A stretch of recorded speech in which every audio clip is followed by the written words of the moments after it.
sangat lama di sini, namanya Ibu Christina Inai Marandesi, MAB. Beliau adalah ketua jurusan administrasi niaga. Ini orangnya, kita lihat. Nah, coba lambai tangannya. Nah, ini beliau adalah ketua jurusan administrasi niaga atau bisnis. Nah, umpama beliau masuk ngasih mata kuliah tentang akuntansi lah, atau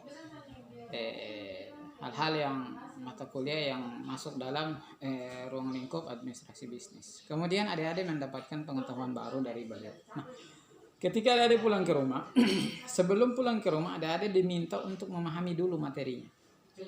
Pahami betul. Pas seperti kita lagi berobat di rumah sakit itu kan ada namanya istilah di puskesmas itu ambil terima obat, gunakan, buang. Maksudnya ketika kita ambil obat itu kita harus perhatikan dulu, cek ulang itu dosisnya, kemudian tata cara aturan minumnya, kemudian indikasinya, dan biasanya ada pesan di situ kalau penyakitnya sudah sembuh maka obat itu dibuang. Demikian pula ketika kita kuliah, kita ketika mendapatkan pengetahuan baru dalam kelas, maka sebelum kita meninggalkan ruangan itu atau sebelum kita berpindah ke mata kuliah selanjutnya, kita beranikan diri untuk discuss, untuk sharing dulu dengan dosennya. Kita harus tanyakan apa yang belum kita paham. Kenapa? Karena tadi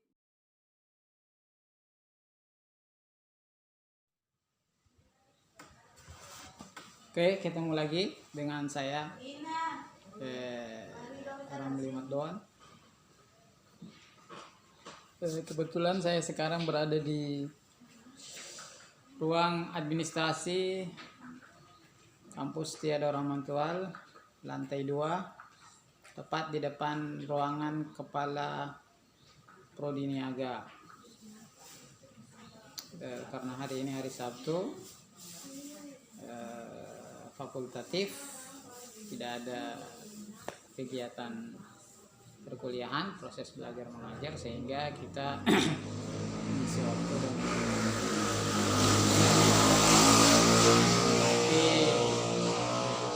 dokumen-dokumen yang kita butuhkan baik sebagai dosen untuk mengajar di usbuk baru minggu depan, ataupun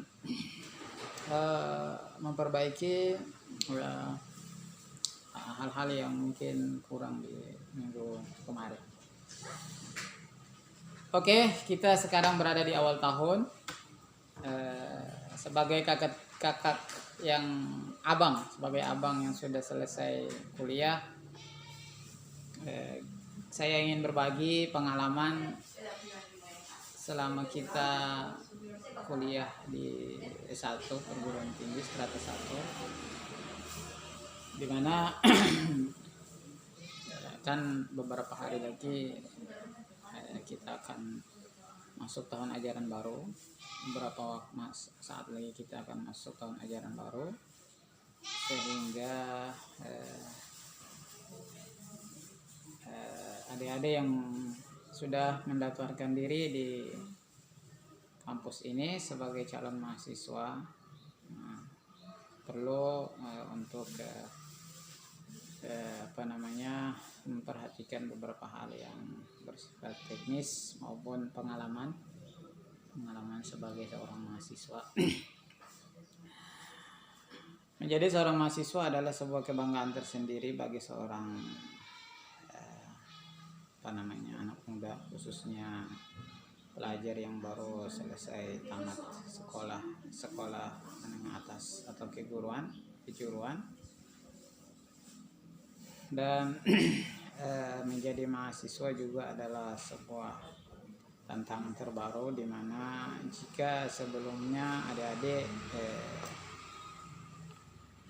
menjalani proses pendidikan selama kurang lebih 12 tahun, SD 6 tahun, SMP 3 tahun, SMA 3 tahun, 12 tahun kurang lebih. dengan apa namanya, atmosfer yang bisa dibilang monoton dalam beberapa hal, seperti pakaian seragam, kemudian apalagi jam belajar yang kalau dari SD biasanya kelas 1 itu pagi terus sampai jam sekian, kemudian ditambah naik di kelas 2, kelas 3 sampai kelas 6, kemudian kelas 7 kelas 7 untuk hitungan sekarang. Kita sekarang, kalau saya dulu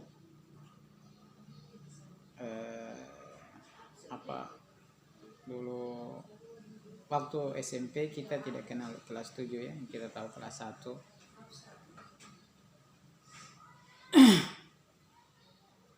Sepertinya ada yang berbicara di arah jam 2:15. Ya, ada teman-teman dosen yang ya biasa, fans saya kan biasanya begitu. Kita lanjut. Jadi menjadi seorang mahasiswa itu beda sekali dengan ketika menjadi pelajar di SD, SMP, SMA. Di mana tadi kita katakan bahwa atmosfer belajar di 6 tahun sebelumnya itu dia bersifat monoton ya. Pakaian seragamnya monoton. 6 tahun itu merah putih. Kemudian meskipun sudah ada kebijakan-kebijakan, peraturan-peraturan baru sehingga dirubah, ada batik, kemudian ada training sport, tapi intinya selama 12 tahun itu kita belajar dalam sebuah peraturan yang sangat terikat dan membatasi kita dalam berbusana. Nah, ketika kita masuk ke lembaga perguruan tinggi, maka aturan itu bisa jadi kita bilang hilang, terhapus, karena sebagai mahasiswa tidak ada dalam perguruan tinggi, apalagi perguruan tinggi swasta, tidak ada aturan resmi yang mengatur pakaian mahasiswa itu harus tipe apa begitu. Jadi yang penting bebas, sopan, pakaian bebas, sopan dalam secara sosial ataupun secara agama, menutup aurat. Itu salah satu yang membedakan adik-adik ketika duduk sebagai mahasiswa dengan pelajar di SMP, SMA ataupun SD. Itu yang pertama, yang membedakan adalah busana. Kemudian yang kedua, cara belajar kita di 6 tahun sebelumnya itu, 12 tahun sebelumnya itu masih bersifat satu arah. Artinya kita masuk, terima materi, kemudian dikasih tugas, pulang kerja. Sedikit dari kita yang mengadakan diskusi atau seperti tugas-tugas kelompok yang bersifat sangat proaktif. Nanti setelah adanya kurikulum 2013 mungkin disamakan, mulai ada pembebasan penambahan tugas dan sebagainya. Tapi intinya masih bersifat terbatas. Tapi ketika kita nanti duduk di bangku kuliah, maka bukan lagi dosen itu sebagai pemeran tunggal dalam proses belajar, tapi justru lebih diberatkan ke mahasiswa. Jadi di perguruan tinggi itu nanti adik-adik lebih fokus untuk menjadi pemain, menjadi subjek sebuah proses belajar mengajar, sedangkan dosen dia hanya sebagai pembimbing atau sebagai perantara, fasilitator. Jadi kami sebagai dosen hanya mengarahkan saja, tapi adik-adik lebih fokus untuk mengaktifkan sendiri. Dan itulah dunia kampus. Karena secara umum dunia kampus kan diisi oleh generasi yang hidup, yang sudah berusia di atas remaja mendekati dewasa. Jadi pendewasaan dalam berpikir, dalam bertindak itu lebih ditekankan dalam perkuliahan. Jadi kalau sudah mau masuk kuliah, maka harus memahami hal tersebut. Lalu apakah tips-tips yang paling umum ya digunakan supaya kita kuliahnya nanti itu kan dalam perguruan tinggi kan ada namanya Tridharma. Tridharma itu apa namanya ya? Kalau kita bilang visi misi utama, tugas utama yang kita lakukan dalam selama 4 tahun kita kuliah. Yang pertama adalah proses pendidikannya, kemudian di situ ada penelitian, riset dan sebagainya, pengamatan, kemudian ada namanya pengabdian. Artinya selama 4 tahun itu ketika adik-adik kuliah di Setia Daur Rahman Tual ini, adik-adik akan dicekokin setiap hari itu dengan ilmu pengetahuan yang bersifat ya ini sesuai dengan jurusan masing-masing. Kebetulan di Setia Daur Rahman ini ada 2 jurusan administrasi negara dan jurusan administrasi negara. Nah, jadi ketika adik-adik memilih masuk daftar kemudian memilih jurusan administrasi negara publik, maka adik-adik setiap hari kurang lebih selama 4 tahun itu 3 tahun maksimal adik-adik dikasih pengetahuan tentang itu. Di samping proses belajar mengajar, give and take-nya semuanya, adik-adik juga diminta untuk terlibat langsung dalam riset, dalam penelitian. Jadi ketika adik-adik kuliah, contoh di depan saya ini sekarang ada seorang dosen yang sudah sangat lama di sini, namanya Ibu Christina Inai Marandesi, MAB. Beliau adalah ketua jurusan administrasi niaga. Ini orangnya, kita lihat. Nah, coba lambai tangannya. Nah, ini beliau adalah ketua jurusan administrasi niaga atau bisnis. Nah, umpama beliau masuk ngasih mata kuliah tentang akuntansi lah, atau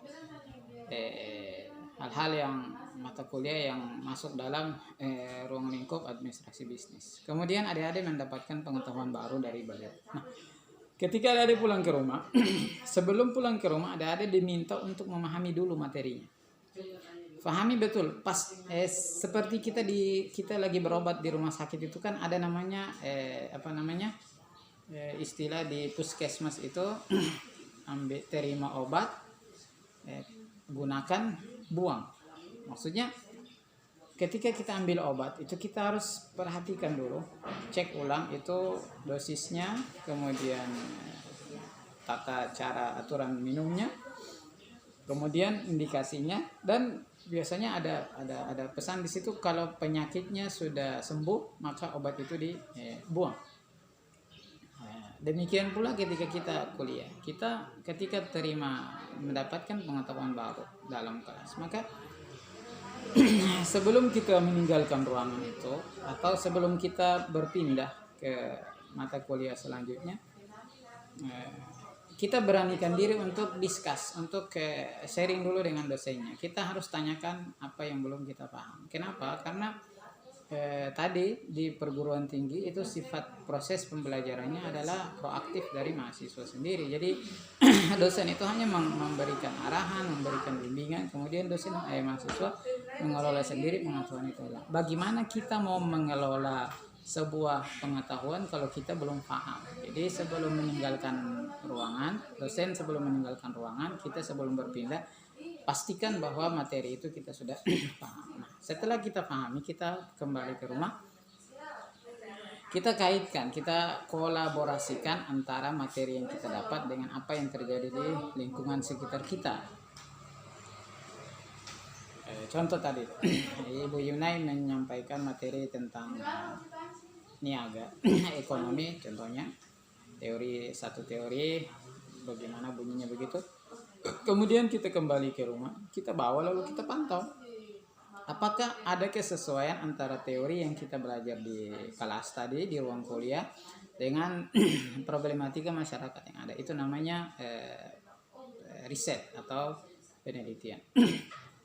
Nah, di samping itu juga ada yang ketiga, Tridharma yang ketiga yaitu pengabdian. Nah, kalau kita punya kemampuan lebih, kita punya kepercayaan diri lebih, dan kita meyakinkan kita bisa memberikan solusi, maka kita juga dianjurkan supaya kita terlibat langsung dalam menyelesaikan problematika yang ada di masyarakat sesuai dengan jurusan yang kita geluti. Jadi menjadi seorang mahasiswa, nah itu seperti itu cara belajarnya. Kemudian perlu diperhatikan juga bahwa poin pertama tadi atmosfernya beda, kuliahnya beda, pakaiannya beda, dan bisa jadi jam kuliahnya beda. Yang kedua tadi itu tugas utama seorang mahasiswa tadi itu harus menyelesaikan tiga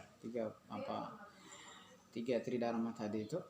Nah, yang ketiga supaya kita sukses kuliah tepat waktu, karena perlu adik-adik perhatikan bahwa perguruan kita kuliah itu membutuhkan biaya yang tidak sedikit. Kita tidak seperti SD SMP yang masih mendapatkan program pendidikan gratis, tapi di perguruan tinggi kita butuh biaya banyak. Selain kita bayar SPP, kita bayar gedung, kita bayar alma mater, jas alma mater, kita bayar ini. Dan yang paling banyak menguras biaya itu ketika pemberian tugas yang harus kita lakukan. Jadi mahasiswa yang baik itu pertama dia harus punya planning, dia harus bertekad untuk menyelesaikan program studinya itu secepat-cepatnya sesuai dengan standar ya 4 tahun itu perguruan tinggi S1 itu 4 tahun. Nah, bagaimana caranya? Yang pertama adalah kalau kita sudah memilih sekolah tinggi ilmu administrasi Darul Mutual sebagai tempat untuk menimba ilmu di jenjang S1, maka kita sesuaikan jurusannya itu dengan jurusan ketika kita di SMA. Karena di Stidar ini ada 2 jurusan, ada jurusan administrasi negara, ada jurusan administrasi niaga, bisnis, maka kita sesuaikan dengan latar belakang kita ketika di SMA. Jadi di SMA atau SMK itu. Kalau kita di SMA itu kita cenderung cocok, punya kemampuan, punya kelebihan di jurusan mata pelajaran tertentu yang yang memiliki mata rantai dengan jurusan yang ada di Stidar, maka kita lanjutkan. Itu penting itu. Supaya ketika kita kuliah nanti kan yang namanya orang belajar itu, yang namanya proses pendidikan itu kan dia bersifat meneruskan dan menambahkan. Jadi ketika kita di administrasi negara, kita akan mengulang pengetahuan tentang kenegaraan di SMA dulu. Jadi itu sangat mendukung. Itu yang pertama. Harus ada kesesuaian antara latar belakang SMK, SMA-nya dengan jurusan. Kemudian yang kedua, saya dulu setelah mendaftar harus ada cita-cita yang jelas. Kita mau apa selesai kuliah ini, cita-citanya apa? Yang dimaksud cita-cita di sini bukan cita-cita untuk yang bersifat materi dan sebagainya, tapi saya kuliah di sini supaya saya pakar di bidang ini. Saya kuliah di sini supaya saya pakar di bidang ini. Anda memilih Setia Darul Mutual sebagai tempat kuliah, tempat melanjutkan pendidikan S1. Maka ada cita-cita, saya ingin menjadi seorang administrator, saya ingin menjadi seorang yang pandai dalam bidang administrasi kenegaraan, atau saya ingin menjadi orang yang pandai dalam administrasi bisnis. Itu penting supaya selama kita kuliah itu kita ada titik akhir, ada endingnya, kita jelas arahnya itu kita kemana. Kita mau masuk perguruan tinggi tarbiyah pendidikan misalnya. Kenapa kita masuk, motifnya apa? Kita mau jadi apa? Mau jadi guru. Saya mau jadi guru. Harus masuk. Yang kedua, ada cita-cita yang tertanam, yang kuat, supaya kita tidak hilang arah. Meskipun nanti dalam perkuliahan pasti badai cobaan, badai ini mendapat, tapi kita tetap stabil. Kemudian yang ketiga, setelah kita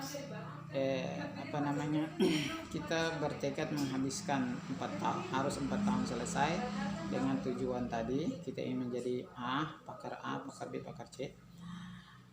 Kita fokuskan lagi ke subnya. Jadi di administrasi negara itu kan ada beberapa mata kuliah itu, ada beberapa mata kuliah di bawahnya. Nah, kita pilih. Bukan tidak mungkin sih, agak berat kalau kita kuliah dengan keadaan zaman sekarang yang penuh dengan keterbatasan. Kita ingin full jadi seorang pakar besar dalam jangka yang hanya 4 tahun, tapi kita ingin menjadi seorang pakar tata negara contohnya. Itu kan bukan mustahil sih, tidak ada yang mustahil kalau ada keinginan, tapi agak berat. Makanya kita fokus ambil satu mata kuliah. Dan dulu saya seperti itu. Saya dulu waktu kuliah S1 jurusan pendidikan, saya fokus ke salah satu cabang ilmu pendidikan Islam. Fokus ke situ.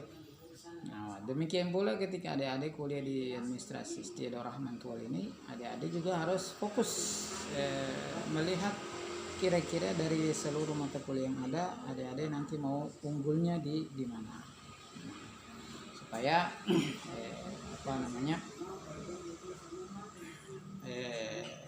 mengerucut pengetahuannya, keahliannya itu mengerucut.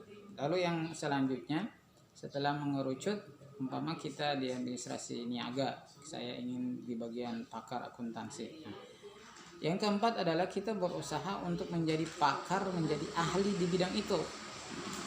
Kita kuliah harus seperti itu. Ada komitmen, ada cita-cita yang keras. Kalau bahasa namanya itu ada hirs. Hirs itu keinginan, apa istilahnya itu? Tekad yang kuat supaya saya ingin menjadi pakar di mata kuliah ini. Kalau dulu waktu kita kuliah di Jawa Timur, Surabaya dulu itu sampai ada istilah kamus berjalan, ada istilah usul fikih berjalan, ada istilah apalagi mantik berjalan. Maksudnya orang itu dia pakar dan dia benar-benar memiliki kapabilitas, memiliki keahlian di bidang itu. Itu yang di zaman sekarang adik-adik mahasiswa tuh kurang memahami itu. Jadi asal masuk kuliah, habiskan waktu, habiskan usia, habiskan energi, tidak punya sedikit yang memiliki kelebihan khusus. Nah, itu yang kadang-kadang kita harus pandai mengambil kesempatan itu. Jadi kita fokus. Itu empat cara supaya kita benar-benar maksimal berkuliah. Jadi yang pertama tadi, kita harus bertekad kita habiskan perkuliahan kita itu selama 4 tahun tanpa ada jeda. Yang kedua, kita memilih jurusan sesuai dengan latar belakang kita ketika kita di SMA. Yang ketiga, subjurusan kita harus kuasai supaya kita benar-benar ahli di bidang itu. Dan yang keempat, kita harus bertekad supaya kita dibilang bukan mencari pujian, tidak, tapi kita bisa menjadi orang yang dikenal karena mata kuliah itu. Contoh, salah seorang kawan saya di sini namanya Ibu Betty Oirat. Nah, beliau seorang dosen, seorang sekretaris jurusan, tapi beliau punya keahlian khusus. Nah, keahlian khusus inilah yang kemudian nanti ketika adik-adik selesai kuliah turun di masyarakat, kan pasti kan ada di masyarakat itu ada permasalahan, problem tertentu yang kebetulan pas dengan bidangnya, tinggal dicari, si fulan, ada ini, dan disitulah kepuasan kita sebagai seorang yang pernah belajar dan punya pengetahuan. Nah, begitulah beberapa hal yang ingin saya berbagi buat adik-adik, khususnya yang baru mau bergabung sama sekolah tinggi kita tercinta, Sekolah Tinggi Ilmu Administrasi Rahman Tual. Dan mudah-mudahan adik-adik yang sudah mendaftarkan diri bisa mengajak yang lain supaya masuk bergabung sama kita, dan jadilah seorang mahasiswa yang tuntas berkuliah, kemudian jelas apa tujuannya, cita-citanya apa, kemudian memiliki keahlian tertentu, dan besok ketika adik-adik lulus juga menjadi orang yang mampu menyelesaikan masalah di masyarakat. Itulah yang bisa saya berbagi, mudah-mudahan ada manfaatnya. Sekian, selamat siang. Assalamualaikum warahmatullahi wabarakatuh.